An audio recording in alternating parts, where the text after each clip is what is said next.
مصباح مصباح القرآن۔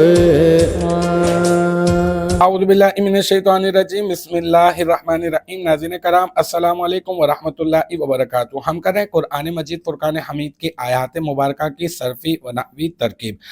اب تک جو ہے وہ سورۃ البجینہ کی آیت نمبر 1 2 3 تک مکمل ہو چکی ہیں۔ آج جو ہے وہ ہوگی ہماری آیت نمبر 4۔ آج کی جو آیت نمبر 4 ہے وہ ہے وَمَا تَفَرَّقَ الَّذِينَ أُوتُوا الْكِتَابَ إِلَّا مِن بَعْدِ مَا جَاءَتْهُمُ الْبَيِّنَةُ۔ یہاں پر واو مستأنفہ ہے، ما نافیہ ہے، تفرقہ سیغہ واحد مؤنث غائب، اور فعل تفرقہ سیغہ واحد مذکر غائب، فعل ماضی مثبت معروف۔ اس میں الذین جو آگے ہے یہ اسم موصولہ، اوتو سیغہ جمع مذکر غائب، فعل مجہول ہے یہ، ٹھیک ہے نا۔ اور اس میں واو ضمیر مرفوع متصل بارز، اس کا نائب الفاعل، کیونکہ فعل مجہول کے بعد تو نائب الفاعل تلاش کرتے ہیں نا، تو یہ اس کو نائب الفاعل بنا دیں آپ۔ الکتابہ اس کو آپ بنا دیں مفعول بھی، حالت نصبی میں ہے تو اب اس کو مفعول بھی بنا دیں۔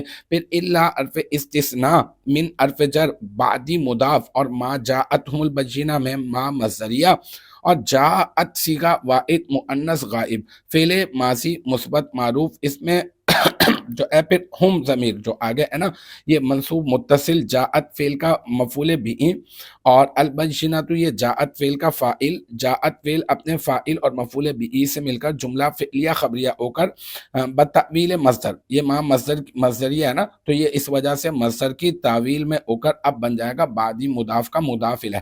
پھر بعدی مضاف اپنے مضاف الیہ سے مل کر من حرف جر کا مجرور، جار اپنے مجرور سے مل کر مستثنی مفرغ ہو کر یہ بن جائے گا کیا؟ ظرف لغو، کس کا؟ اوتو فعل کا۔ اوتو فعل اپنے نائب الفاعل مفعول بھی اور ظرف لغو سے مل کر جملہ فعلیہ خبریہ ہو کر الذین اسم موصولہ کا صلہ، پھر الذین اسم موصولہ اپنے صلہ سے مل کر تفرقہ فعل کا فاعل، تفرقہ فعل اپنے فاعل سے مل کر جملہ فعلیہ خبریہ ہو گیا۔ تو الحمدللہ اس طرح سے ہماری سورۃ البینہ کی آیت نمبر 4 اپنے اختتام کو پہنچی۔ مجھے امید ہے یہاں تک کی جو بات ہے وہ آپ کی سمجھ میں آ گئی ہوگی انشاءاللہ تبارک و تعالی۔ نیکسٹ ٹائم اگلی ویڈیو اگلی کلاس کے ساتھ ملاقات ہوگی، جب تک آپ اپنا بہت خیال رکھیے گا۔ وآخر دعوانا ان الحمدللہ رب العالمین۔